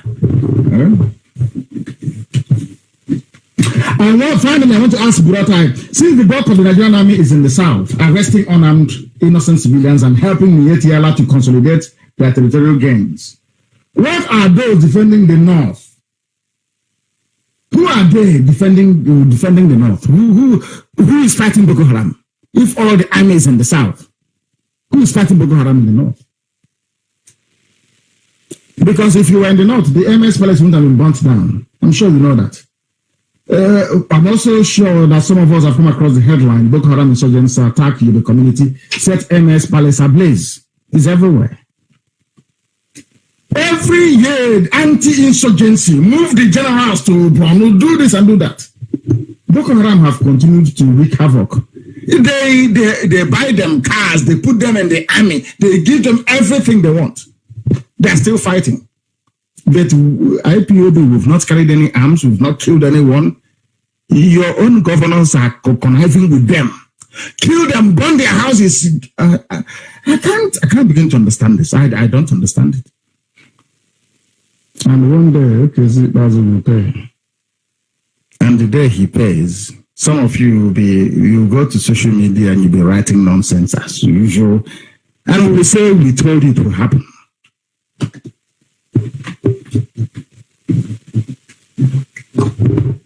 They said the insurgents were on a mission to eliminate the district head in a revenge mission. They burnt a section of the emir's palace in Jajare, in a place called Babangida, headquarters of Tamuwa local government area of Yobe State. Impossible. They come in the afternoon, whereas Burata is in the east doing Python dance 50. And the terrorists are in the north, burning down places and taking over villages. And you're telling me that Nigerians are normal? You're telling me that a Nigerian is a human being worthy of respect? Worthy of respect? Terrorists and bandits are killing you in the north, sacking villages. There are IDP camps all over the place. And what you can do is to mobilize the same army to come down to the south and be disturbing innocent, peace-loving, law-abiding people. Unbelievable. Anyways, what do you expect? What do you expect? No wonder Aisha Buhari fled to London. Even they have now resorted to prayers. Even the terrorists, they are largely in the north. The caliphate, they are now calling on prayers to tackle terrorism menace they themselves created, while Fulani soldiers are deployed to Biafra land to be harassing innocent citizens. They are praying for Boko Haram to go away and all forms of insurgency, whereas they're in the south, fooling themselves, claiming they are fighting insecurity. Whereas insecurity is in the north. World Health in the north. UN this in the north. UNICEF in the north. Even the money they say German government gave them, is it not in the north they're going to spend it? Because of IDP camps and insecurity. But they're in the south. Disturbing, hard-working, law-abiding people. They are now going spiritually in the north. APC is now praying. I think it was Governor Zulum or whatever it's called. They called 30 clerics for prayers. In the north, they rely on prayers to tackle terrorism and insecurity. But in the east, that is peaceful. They rely on the army to tackle peace. Prayers to tackle terrorism in the north, and the army to tackle peace in the south. As with its foundation, everything about the Fulani Nigeria, that's what it is a Fulani Nigeria. Caliphate. is upside down.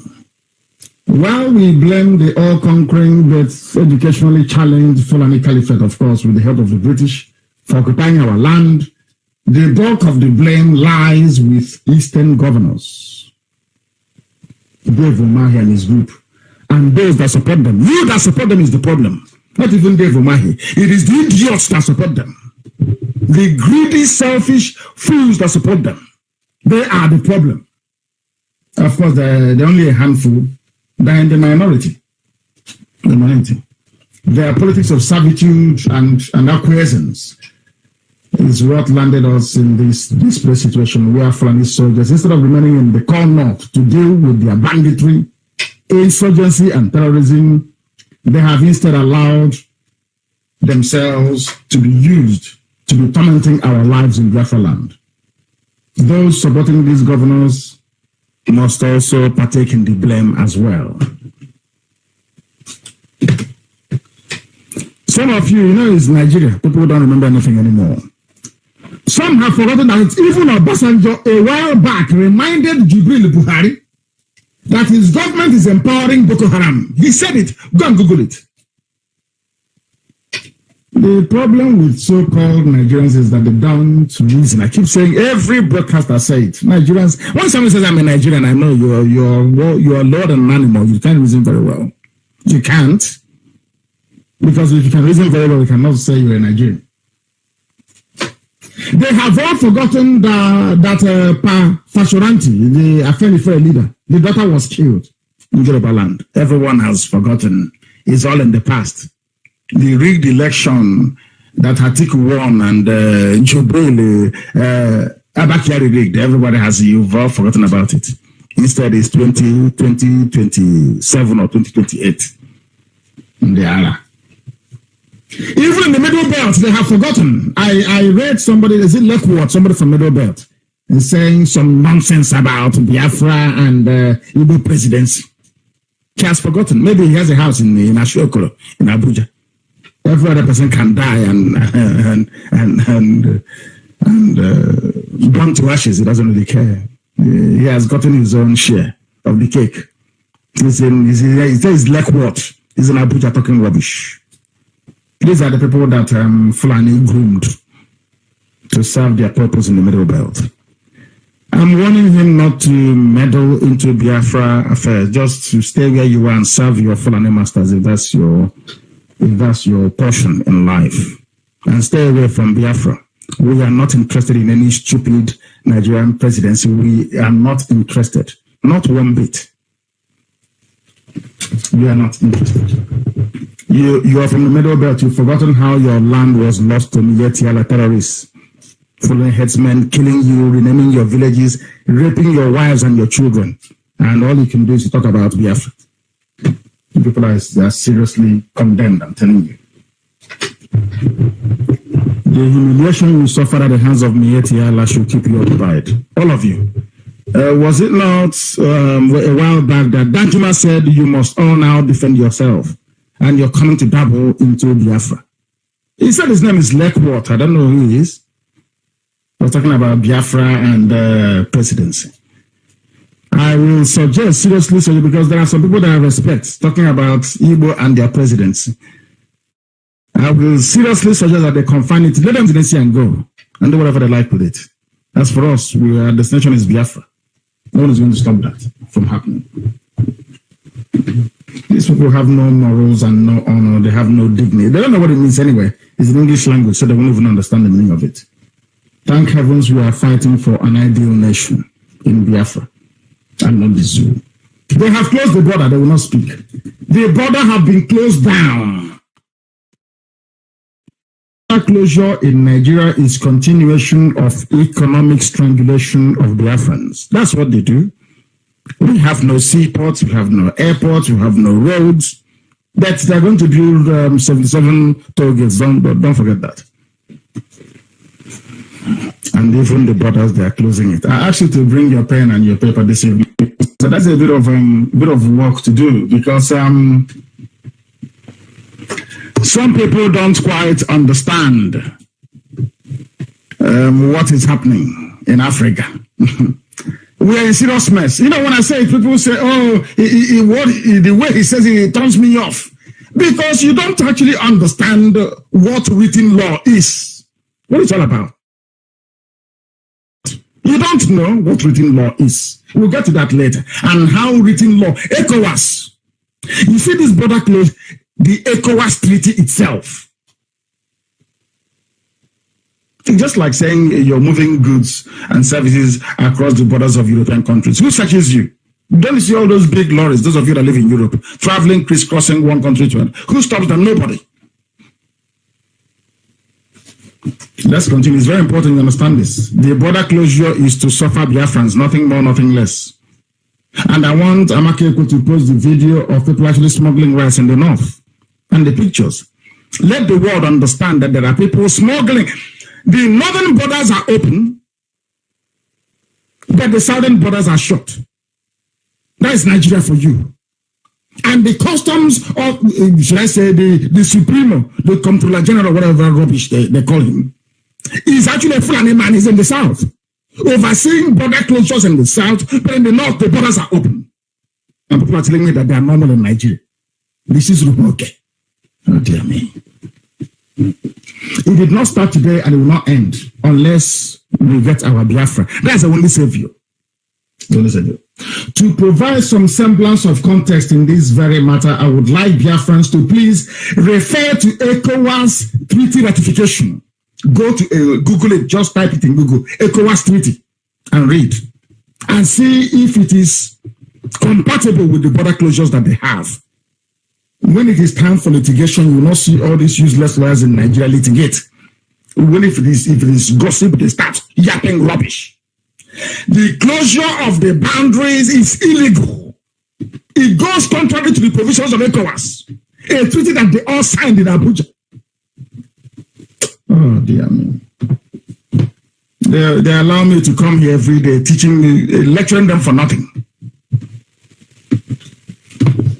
All the traders affected should just go and hire a half-decent lawyer and file a suit, either in Cotonou or any of their West African countries, because the closure of the border is illegal. It runs contrary to the conventions, or should I say the treaty of ECOWAS. It's there, and I'm going to tell you now where to find it. Very easy and simple. To provide some semblance of context, I must tell you, we go back to ECOWAS treaty ratification.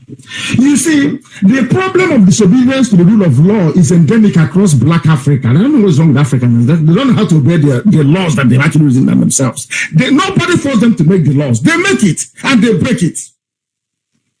And when you hold them responsible, they just simply ignore the court. This is why the white supremacists call you monkeys and baboons from Africa. And you get upset. I don't get upset. Because they are correct. You get upset because if you go back and reflect and look at yourself in the mirror and the way you behave, you know there's no difference between you and a baboon in the forest somewhere.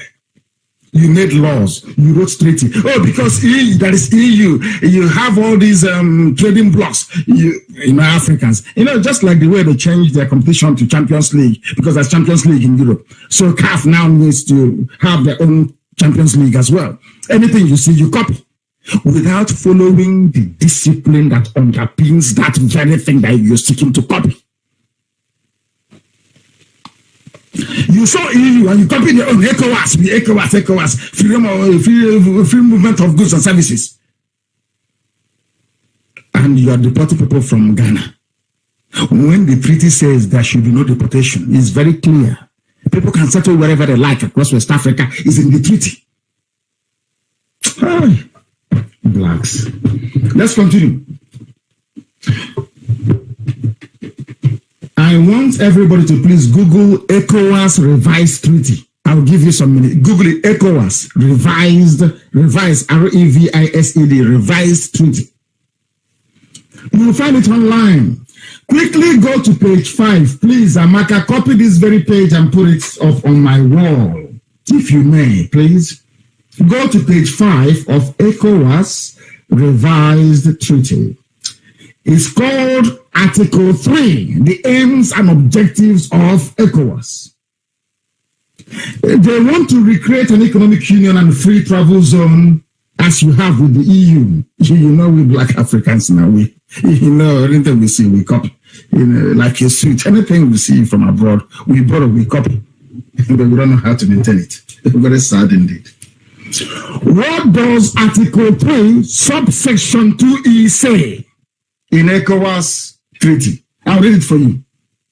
It is the establishment of an economic union through the adoption of common policies in the economic, financial, social, and cultural sectors, and the creation of a monetary union. Monetary union, like the way you have the euro. That's where they're heading to. Now, let us go to section 2D. They want to create something like the euro now because they have said it here. That's what they're going to do. Now, let us go to section 2D. The establishment of this common market. You know, the EU was a common market before they moved slightly political and the British got more upset about it. Section 2D, subsection 1 says, listen carefully please, the liberalization of trade by the, listen to the grammar, by the abolition. That is the key word, abolition. That means to do away with, to abolish it completely. What are they abolishing? Amongst member states, as they said, customs duties levied on imports and exports, and the abolition, another word from abolition again, among member states of non-tariff barriers in order to establish a free trade area at the community level. Are you listening? The liberalization of trade by the abolition among other member states of customs duties levied on imports and exports, and the abolition among member states of non-tariff barriers in order to establish a free trade area at the community level. They copied this thing from the EU charter that set up the EU. Do you know that when you get to Cotonou on a border and you have a barrier there, it shouldn't be there? Are you aware of that? Nobody should ask you any questions because that's what the treaty says. The worst they can do is to say, where is your passport? I want to identify who you are. But there should be no barrier. Freedom of movement of goods and services. Let us go to section 2D, subsection I. Now listen. Listen carefully to ECOWAS Treaty. In case you are being deported from Ghana, you shouldn't come back, go and get a lawyer. Because ECOWAS Treaty says you can be in Ghana for the rest of your life if you want. And vice versa for Ghanaians who are living anywhere in the zoo. The law says you cannot, you can settle there if you want. You don't need to renew your visa. It is here in ECOWAS Treaty. That's what they said in plain, simple English, in black and in white. What does it say? It says, the removal between member states of obstacles to the free movement of persons, removal of any barrier. There should be no barrier that should prevent people from moving about their goods, which means that the closure of semi-border is illegal. You should not block their goods or their services and capital. In other words, you can take your money from anywhere and go to any West African country as a West African citizen or whatever it is and invest there. Nobody should ask you any questions. That is what he's saying here. Free flow of capital. And the right, listen carefully, you have the right of residence and establishment. But you have Ghanaian law enforcement officers pursuing people, say, you're a Nigerian, come, I want to send you back. But ECOWAS Treaty says that Ghana signed up to, 15 of them signed and said, you can live anywhere in West Africa. And closure of the border is illegal. But they don't know. You know, they're Nigerians. What do they know? It's for free. You see, if they had succeeded in closing Radio Biafra, would they get this education for free? No, they won't. That is why IPOB and Radio Biafra, we mean well for humanity. We don't want to cheat anybody. We don't want anybody to cheat us. That's all. We don't hate anybody. We only hate those that hate us. If you hate us, we will hate you even twice more. That is why I despise the zoo. It is here in black and white. Let us reconcile what the treaty is now saying with what is happening at Seme border and other borders across the south that the Fulanis from the north have closed. Is it not very clear now to those of you that claim you are the elite, the governing elite, that you are as daft as this animal that they call idiot? You know, there's an animal they call idiot. The so-called elites, they are as daft as an idiot. They know nothing, their brains are empty. These are the people who want to vote as your president.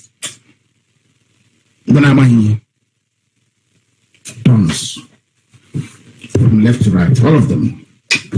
I hope we have this evening opened your eyes to the reality that Nigerians are living in darkness. If you're a businessman and they said you should not cross any border with your goods, simply go and print this article, print this page from ECOWAS and show it to the person. They'll get out of the way. That is what the law says. ECOWAS treaty is a law. The law says you cannot close any border. You cannot close it. That's what the law says. And they must open it. They are doing their thing there. You know, that's exactly what happened when they charged us with terrorism. And when we went to court and we asked them to prove it, prima facie, they all fell apart. When they were closing the border, they thought they were trying, they are being vindictive towards Biafrans. But even that, with your own pen, Obasanjo with his pen signed and said, Seme border must remain open for the life of this treaty. Every border in Africa should remain open, in West Africa, at least. That is what the treaty says. The same way, somebody flying from Germany to Belgium, do you pass through immigration? The answer is no. You just cross and go because it's Schengen to Schengen, EU to EU. When you copy something and do it the way it's supposed to be done. Not copy and mess everything up. Black people. Unbelievable. Why did they close the borders in the south? As I've said before, the answer is very simple: to punish Biafrans, nothing more, nothing less. To make the Igbo man suffer. To impoverish the Izon man and to make the life of an average Isoko Idoma and the Shekiri unbearable. This is our punishment. The more you remain in Nigeria, the more this punishment will keep coming to us. This is God telling us, get away from this hellhole. That's what it is. Shitwell, as Trump would say. Every region will get their just desserts, just as the Middle Belt is almost gone for their role in supporting an unjust war against Biafra. It does not give me joy to say this, but today, the Middle Belt is suffering. And the sooner they realize it and wake up, the better for them. And we will help them to become free. We will help them to become free. Go on and embark on as many prayer sessions as possible. The fact remains that what happened, the fate that befell the Awasa race for accommodating the Fulanis will happen to Gowon and his people. It will happen to Gowon and his people. Now that, especially now that Abakir and El-Rufai have said that Nigeria is the home of all Fulanis in Africa, what do you think is going to happen? Where do you think they will settle them? It's in the Middle Belt. Where else? Because we won't let them come into our land. They are going to suffer it unless they wake up now and not tomorrow. Unless they rise up now and not tomorrow and free themselves from the stranglehold of Arawa North. Anybody contemplating accommodating Fulani must not look further than the fate that befell the Hausa race. Do you know how great the Hausa Empire was? Some of you don't know. Go and read history. They were preeminent. Do you know that the Hausa people were manufacturing guns nearly 300 years ago? Do you know that over 300 years ago? Do you know this Hausa you're looking at today that is down and out. Do you know that they were once vibrant, progressive, forward-thinking civilization? I respect them. I keep saying that I respect Hausa for that.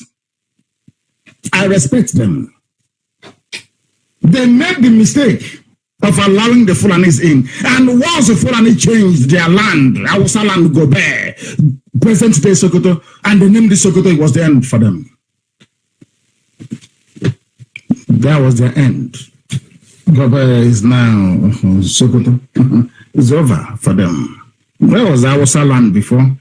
But today, every emir in the north is Fulani. And Hausa are just there doing rankaded and doing begging. The same thing will happen to Middle Belt. If Yoruba doesn't take time, the same thing will happen to them as well. That is how it goes. Or as they say in America, that's how the cookie crumbles. If you think you're hating on Biafra, you're trying to spite Biafra, you end up spiting yourself. As the Middle Belt have now discovered. They thought their hatred for Biafra, for an Igbo man, will somehow endear them to the Fulanis. Today, the Fulanis need their land to settle those coming in from outside. And they are suffering it. And it is war without end. They must know that. From seemingly insurmountable preeminence, the great Hausa race have now been reduced to water carriers for their Fulani conquerors. Once they changed the name of Gobe to Sokoto, that was the end of the Hausa political fate. They sealed it completely. Their fate was gone. Any ethnic nationality in Nigeria that does not want to end up like the Hausa people must join IPOB to see self-determination. So before your own, not to somebody misunderstood or misread what I said the last time. I'm not saying that Bini people should be part of Biafra. I'm saying that Bini is big enough and has a very rich heritage that can sustain an independent, autonomous existence away from Biafra and from any other person. After all, they existed independently for thousands of years before the white man came. So please, I wish to clarify that. Do not misunderstand me. I want everybody to be free. I want the Middle Belt to be free. I want everybody to be free. That's what I'm saying. I'm not saying you should come and join Biafra so we can all be in Biafra. No. Those saying that we are all Biafrans are saying it, how did I actually say it? Is metaphorically, not literally, please. Very, very important. Very, very important. We understand that. You must know, I want to go back to this issue of border closure because some people don't know this. Unbeknown to some people, the border closures only applies to the south. In the north, where there are no effective borders, there are no borders in the north. In the north, trade is going on, both licit and illicit trade. There are pictures and videos of Astamaka to do of Fulani Almajiri ferrying bags of, you can see them in on their motorbikes, ferrying bags of rice across the border. No customs, no checkpoint, no police, no army. And some of you are in Makrode, Calabar, Wari, you go to Babaklik, Babagri, and Lagos, shouting on Nigeria. How pathetic you are. How pathetic some of us are in having not recognized that this is the worst form of economic strangulation, contrary to what ECOWAS Treaty says. This is an area that calls for immediate legal action, both in Nigeria, where they litigate on inconsequential issues, but when the meaty or heavier ones come up, you see them floundering all over the place. The borders should be open because it's against the law. It is against the law. And it was designed deliberately to punish a specific race and tribe. What are the people that import critical food items? Who are they if not Biafrans? Who imports, who is into importation if not Biafrans? You do your maths and you will know. And tomorrow you tell me you're in Lagos, you believe in one Nigeria. Everybody knows the Mai Adua border. If you know it, you know it. That is where they are. It is not too far from Buhari's hometown, the dead Buhari, not Jubilee. Jubilee is from Sudan. That is where they use bicycle and motorcycle to go across the border to go and bring bags of rice. And some of you are busy talking about one Nigeria when they are busy shutting down your borders and going to Niger and to Chad to go and bring in rice. As somebody quite rightly said, what is the name of this gentleman who wrote something? He very cleverly, he wrote very, very cleverly. His name is Adeti Lewa. Adetomiwa, I think that's his name. I don't know if I pronounced the name correctly. He wrote very, very brilliantly. He said, closing border to stop smuggling of goods is stupidity. Of course, everyone knows that. Charging high tariff on all goods you don't produce or have alternative for is extended stupidity. But you are talking to Alamanjiri, you are talking to Fulani Caliphate. They are deaf, they are dumb. The first certificate, they didn't go to school. I just want them to understand. Certificates are forged. They asked Tanko Ibrahim, where is the certificate? He said, Tama is it. He is the Chief Justice of Nigeria based on affidavit. Jubril is there based on affidavit. They don't read, they don't understand. So how would they know what you're talking about? They don't know. And those that thought before they were immune from Fulani headsmen, they are suffering it today. Because there's a place called Inkek Village in Okanafun, the government area of Akwa Ibom State. They have killed a farmer there. But Blatter said he came because of insecurity in the east. But his people are the ones doing the... Wherever you find any insecurities, Fulani, now they have gone and killed somebody in Akwa Ibom. Because they want our land. And we will not give it to them. And of course, with the cooperation of the village, we will also meet them there in less than no time. The time now is approximately, or should I say, precisely 3 minutes past the hour of 9 in the evening. And also the same number of minutes past the hour wherever you are all over the world. I want to reiterate before we close this very evening that there is a part of Biafra in Ondo State, Izon, or some say Ijo, in Ondo State. They are coming with us in Biafra. The same as Bakassi. No part of Biafra will be left or hived off to anybody. We have suffered enough with gerrymandering of borders. It will not happen in Biafra. And on that very note, I bring tonight's proceedings to a close. Once again, we pray and remember those that died 52 years ago in Asaba. Those who were murdered and massacred by the Nigerian army. May Chukwu grant them eternal rest. And because of their loss and the pain is left in our hearts, we shall pursue Biafra to its logical conclusion. And we shall be free. Here on this very hallowed platform is Radio Biafra, is where we worship. Here. Because we must always speak the truth. And that truth is what is setting Biafra free. Not because of what we do. What we do accounts for part of our success. But above all, because we stand on the truth, that is why we keep marching forward. And Chukwu in heaven, whom we worship, is our God. Thank you very much for listening from me from here. It is good evening.